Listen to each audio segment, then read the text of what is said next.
앞선 뉴스 들으셨죠? 광복절 연휴를 마친 박근혜 대통령이 오늘 세계부처 장관에 대한 개각을 단행했습니다. 여야의 반응은 크게 엇갈리고 있는데요. 이에 앞서 박 대통령은 어제 광복 71주년 경축사를 통해서 임기 말 국정 방향을 제시하기도 했습니다. 자세한 내용을 노동의 경일대 법대 교수와 함께 나누겠습니다. 어서 오세요. 네, 어서 안녕하세요. 네. 청와대가 개각을 단행했는데 먼저 내정자들의 면면을 좀 살펴볼까요? 네, 잘 알려졌습니다만 조윤선 문화체육관광부 장관 내정자가 있죠. 그다음에 김재수 농림축산식품부 장관 내정자가 되고요. 네. 또 조경규 환경부 장관 내정자 이렇게 세 사람이 지금 개각 대상입니다. 한 명씩 볼까요? 네. 조윤선 장관 내정자 다시 볼까요? 네.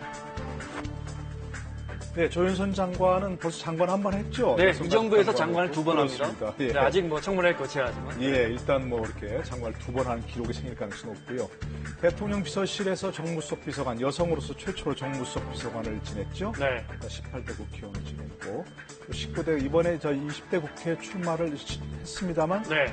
공천에서 탈락했죠. 네. 그래서 김재수 장관 내정자는 농림축산식품부에서 계속 잔뼈가 굵었습니다. 네.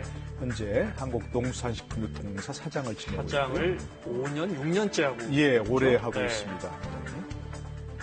그다음에 조경규 환경부 장관 내정자는 국무조정실에서 현재 경제조정실장을 하고 있고요.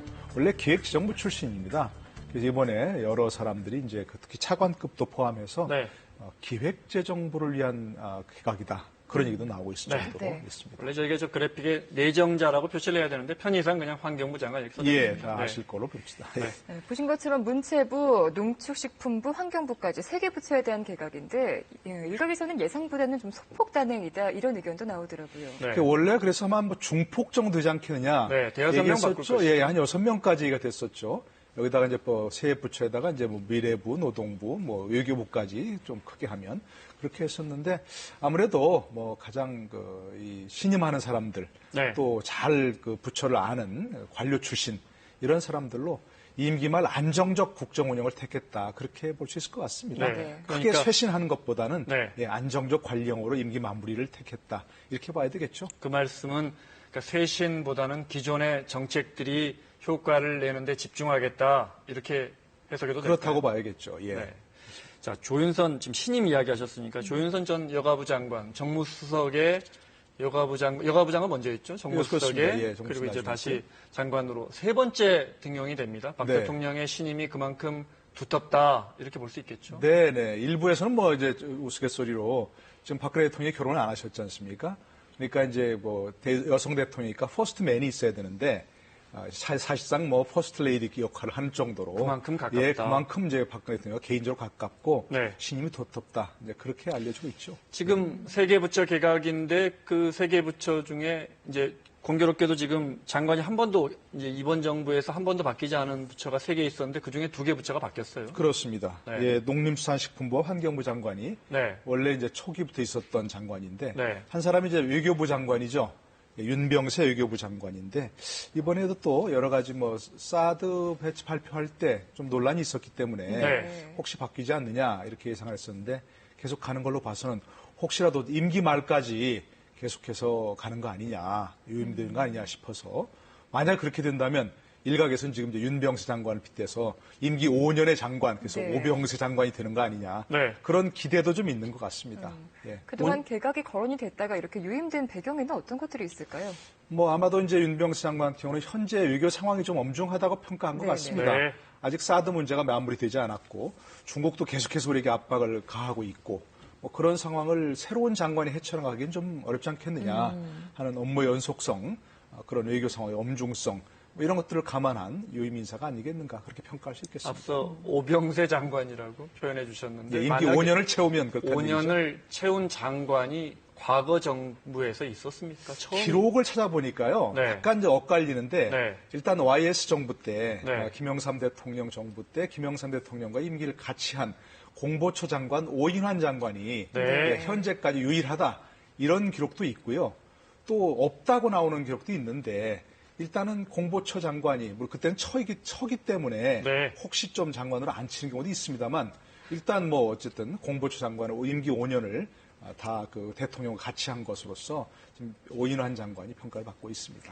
개각 전에는 새누리당 이정현 대표가 뭐 탕평 인사, 균형 인사 공개적으로 건의를 했었는데 결과를 보니까는 이게 좀 거리가 있다는 설도 있고 뭐 부분적으로 수용이 됐다라는 의견도 있더라고요. 어떻게 보세요? 예, 뭐 장관급에는 이제 호남 인사가 기용이 안 됐죠. 네. 차관급에 한 명이 있는데 아마 이제 그 이정현 대표가 건의한 게 좀 시기적으로는 늦은 것 같아요. 바로 엊그제 아니었습니까? 네. 그러니까 엊그제라면 이미 장관급 인사들 같은 경우는 인사 검증이 상당히 오래 걸리니까 네. 장차관급 오래 걸리니까 이미 검증이 끝났고 아마 발표만 남겨놓은 시기였을 것 같으니까 아마 탕평 인사를 박근혜 대통령이 뭐 무시했다. 이렇게 보기에는 네. 조금 시기적으로 그 이정현 대표의 건의가 조금 늦은 감이 있다. 그래서 아마 혹시 다음번에 조금 개각이 있거나 또 소폭 어떤 청와대 그 참모들이나 네. 소폭 개각이 있다면 그때는 충분히 반영할 수 있는 시기가 되지 않을까 싶습니다. 또 다른 관심사가 우병우 수석이었습니다. 거치에 네. 대해서 일단 언급이 없었거든요. 예, 예. 역시 특별감찰 지켜보자는 입장에는 변화가 없는 거죠. 그런 것 같습니다. 현재로서는 또 이번에 이제 개각을 하면서 인사검증의 책임을 맡은 부서가 민정수석 아니겠습니까? 네. 그러니까 함께 바꾼다는 건 참 모양새가 우스운 부분이고요. 그리고 그 이전에 바꾼다는 것도 또 이런 개각을 위해서 업무 연속성으로 도저히 할 수 없는 부분이니까 일단 이번에는 이제 우병우 수석의 거취에 대해서는 전혀 이제 언급이 없었고 네. 얘기도 없었는데 다음 주쯤에 아마 이제 그 이 특별감찰관의 감찰 결과가 발표가 될 네. 거라고 합니다. 만약 그때 대해서 뭔가 조금 뭐 이제 인사 문제에 있어서 조금 잘못됐다든가 인사 검증 문제 그동안 좀 잘못한 부분이 있다든가 하는 쪽 얘기가 나온다면 뭐 교체할 수 있는 가능성은 지금도 남아 있다고 생각합니다. 예. 이번 청와대 개각 발표에 대해서 정치권 여야 반응이 크게 엇갈리고 있더군요. 항상 그렇죠. 뭐 여당에서는 적재적소 인사다 네. 얘기 그렇게 나오고 있고 앞으로 어떤 뭐 역량을 기대한다 이렇게 나오고 있는데 야당에서는 특히 이번에 많이 요구한 것이 이제 특히 그 국가보훈처장 네. 박승춘 보훈처장. 보훈처장의 네. 교체를 많이 요구했었죠. 네. 그러니까 야당이 이제 회의만을 3번이나 이제 냈었고 그렇기 때문에 그런 교체가 좀 있지 않을까 기대를 했었던 것 같아요. 그리고 이제 그 또 상당히 좀 어떤 대폭 개각을 통해서 호남 인사라든지 야권 인사라든지 네. 이런 사람을 좀 장관에 임명하기를 바랬던 것 같은데 그런 점에서 좀 실망한 것 같습니다. 그래서 탕평, 민심 뭐 이런 것들을 고려하지 않은 네. 그런 개각이다 하는 좀 혹평을 내놓고 있습니다. 자, 어제 박근혜 대통령은 취임 후 4번째 광복절 경축사를 발표하면서 임기 말 국정 방향을 제시하기도 했는데요. 함께 들어보시겠습니다. 언제부터인지 우리 내부에서는 대한민국을 부정적으로 묘사하는 잘못된 풍조가 퍼져가고 있습니다. 자기 비하와 비관, 불신과 증오는 결코 변화와 발전의 동력이 될 수 없습니다. 할 수 있다는 신념과 긍지를 토대로 다시 한번 힘차게 도약의 미래로 나아갑시다. 북한 당국의 간부들과 모든 북한 주민 여러분, 통일은 여러분 모두가 어떠한 차별과 불이익 없이 동등하게 대우받고 각자의 역량을 마음껏 펼치며 행복을 추구할 수 있는 새로운 기회를 제공할 것입니다. 이번 경축사에 담긴 메시지를 봤을 때 대통령이 어느 부분에 방점을 찍었다고 볼 수 있을까요? 보통 이제 광복절 메시지는 대개 이제 일본에 대한 네. 메시지가 크게 담기죠. 반성하고 좀 이제 미래를 나가자 이렇게 얘기하고 있는데 그런 부분은 굉장히 적은 것 같아요. 그리고 또 한 가지가 과거에는 대북 메시지가 상당히 중요한 구체적인 제안 같은 게 있었는데 그런 게 전혀 네. 없었고요.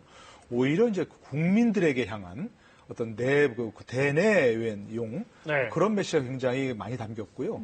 특히 이제 요즘의 세태에서 많이 그런 무슨 뭐 헬조선이라든지 무슨 몇포 세대, 네. 3포, 5포 뭐 이렇게 하는 그런 세대에 대한 어떤 비관적인 언사가 많잖아요. 네.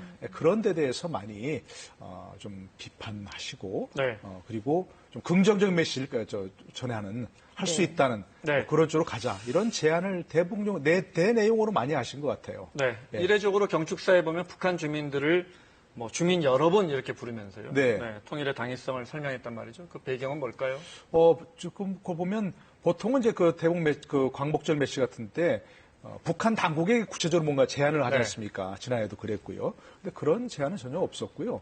오히려 지금 말씀하신 대로 북한 주민들에게 통일이 되면 여러분의 역량을 마음껏 발휘할 수 있는 그런 기회가 주어진다.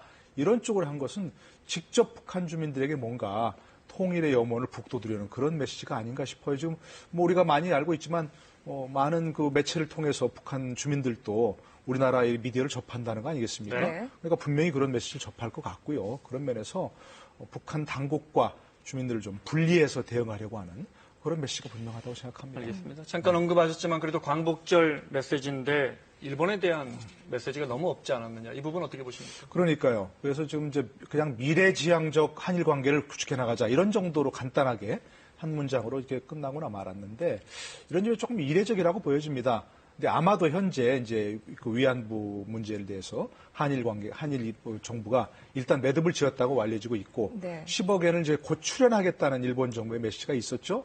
그래서 뭐 그런 점을 감안해서 특별히 일본에 대해서는 뭐 어떤 메시지를 내지 않은 그런 게 아닌가 싶은 생각이 듭니다. 네, 여기까지 듣겠습니다.